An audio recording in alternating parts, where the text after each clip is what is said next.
Je vous retrouve aujourd'hui accompagnée de Maya qui est paysanne herboriste. Coucou Maya. Bonjour. Et on va partir en balade en cueillette sauvage pour faire une salade à base de plantes sauvages comestibles. C'est parti.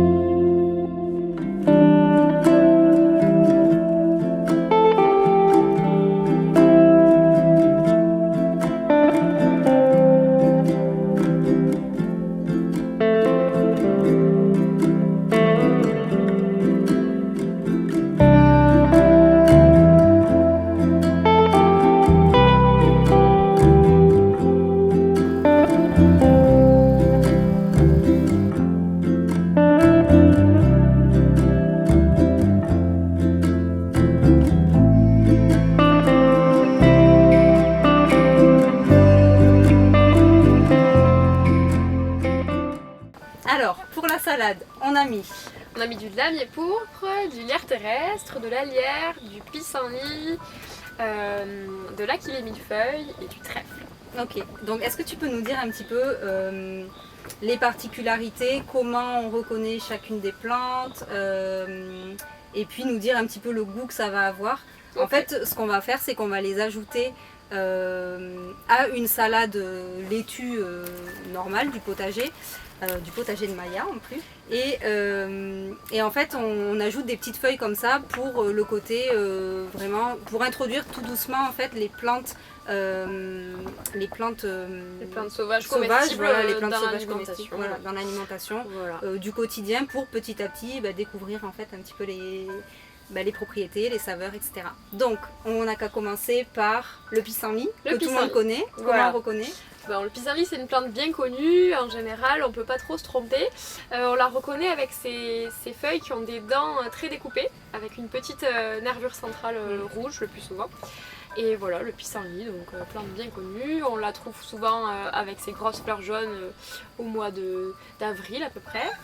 Et voilà, on va prendre les feuilles les plus fraîches possibles, les plus jeunes des feuilles. Pas les pousses les plus vieilles pour que ce soit le moins amer possible. Ouais, voilà, pour pas que ça soit trop amer. Et pissenlit, ça va avoir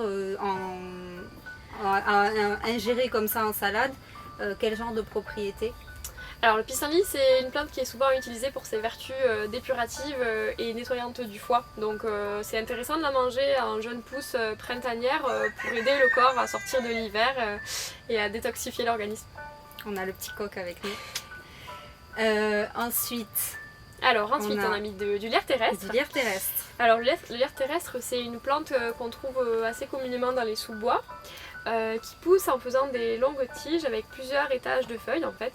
Et ça a une forme assez gaufrée, une petite feuille un peu ronde avec des petites dentelures sur les côtés. Voilà, et ça pousse souvent en compagnie du lierre grimpant. C'est pour ça qu'on l'appelle lierre terrestre d'ailleurs. Voilà. Et en termes de... Est-ce que ça a une saveur particulière ? Oui, ça a une saveur super particulière. Ça a une saveur, c'est un mélange un peu... spécial entre la menthe, une odeur de champignons et un peu de fève tonka. Donc voilà, c'est une odeur boisée aussi en même temps.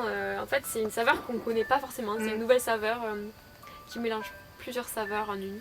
À découvrir. Et du coup, en termes de propriété, là, est-ce que c'est quelque chose en particulier à manger comme ça ou c'est juste le goût ? C'est principalement pour le goût, je dirais. Après, il y a quand même des vertus au niveau de la sphère ORL et des bronches, notamment quand on peut avoir des problèmes de bronchite et tout ça. Mais à l'ingérer en salade, c'est pas comme ça qu'on va avoir le maximum des vertus. Donc c'est vraiment plus pour le goût, les saveurs. Donc ensuite, troisième, on a la lierre. La lierre, c'est ça. C'est une plante qu'on trouve assez fréquemment en compagnie du lierre terrestre en plus. Donc ça c'est cool pour les petites salades. Alors la lierre, c'est une feuille qui va être en forme de cœur. Qu'on trouve pareil donc, dans les sous-bois. Et voilà, une forme de cœur. Et après elle pousse assez en hauteur. Elle va faire plusieurs étages de feuilles en forme de cœur ou de pic. Et en fait, quand on frotte la feuille, il y a une petite odeur je dirais de radis, ou de moutarde en fait. Donc c'est une saveur assez forte, mais du coup c'est très intéressant en salade ou même en pesto. Oui, donc Maya me conseillait aussi de le faire en pesto, donc peut-être à tester aussi une prochaine fois dans une autre vidéo. Et ça on en trouve toute l'année en plus. Ah oui, bah voilà, c'est parfait. Donc on enchaîne avec le lamier pourpre. Le lamier pourpre, alors ça c'est pareil, en général on le retrouve en sous-bois. Et on le retrouve quasiment systématiquement en compagnie de l'ortie, donc ça peut être parfois un petit peu compliqué de les reconnaître.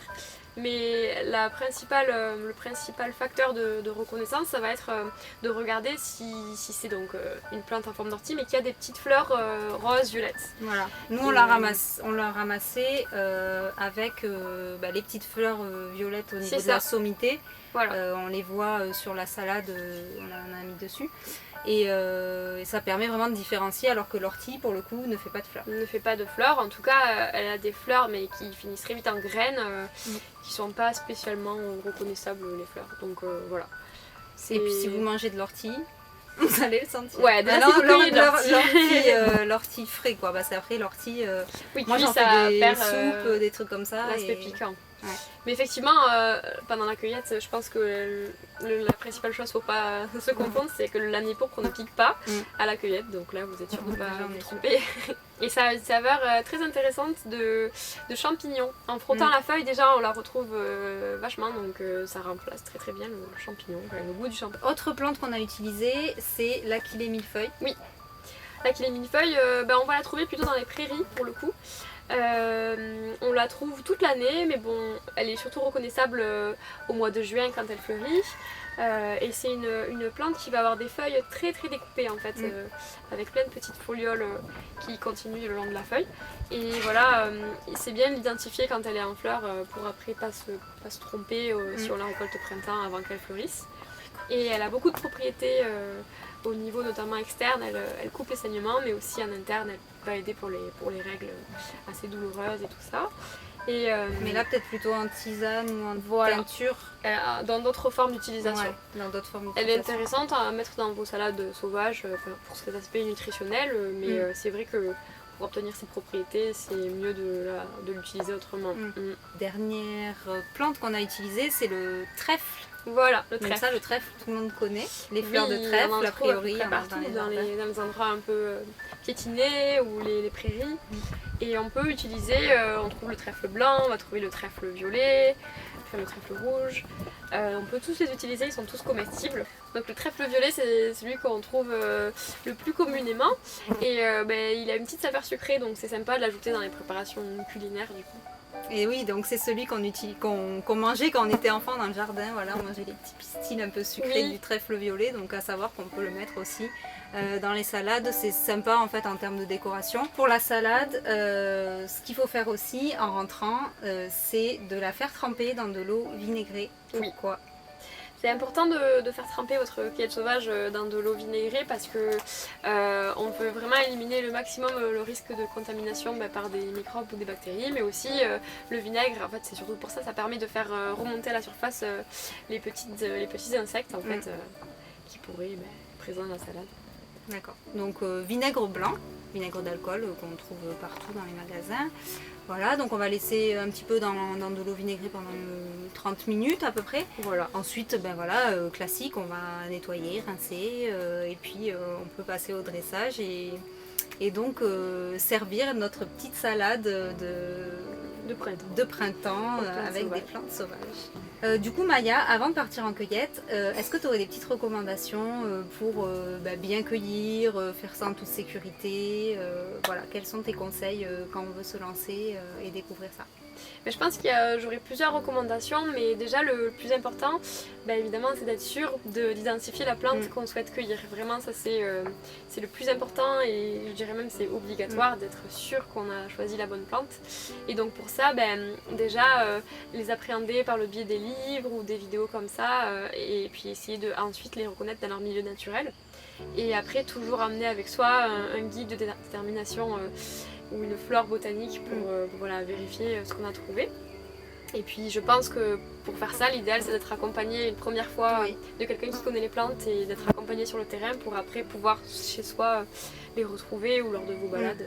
Oui, par exemple, moi c'est un petit peu comme ça aussi que j'ai mis les mains dedans, c'est-à-dire qu'en fait j'avais participé à un stage d'herboristerie avec Maya où on était allé faire donc des cueillettes sauvages et on a cuisiné tout un tas de petites recettes.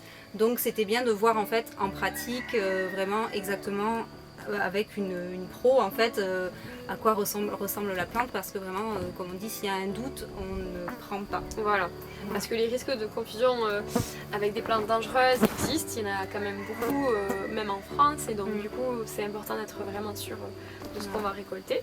Du coup il y a une seconde règle qui est importante, c'est plutôt au niveau de la gestion écologique de la ressource quand on va cueillir.